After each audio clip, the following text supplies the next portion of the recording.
Alright, so there was a fly in the house earlier, and I kept hearing a buzzing sound.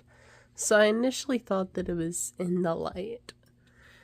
And there, you can probably hear the buzzing now.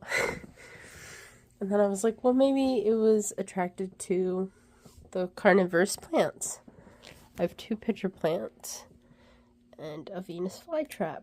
So I started by looking at all the Venus flytrap mouths.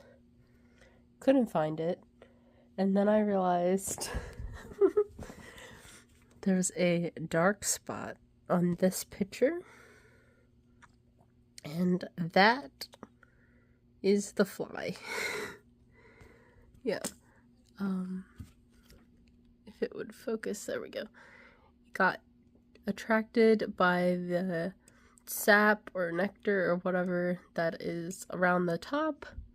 It crawled in and is now stuck in the pitcher and will most likely / hopefully get eaten, digested by the enzymes that are in the pitcher plant.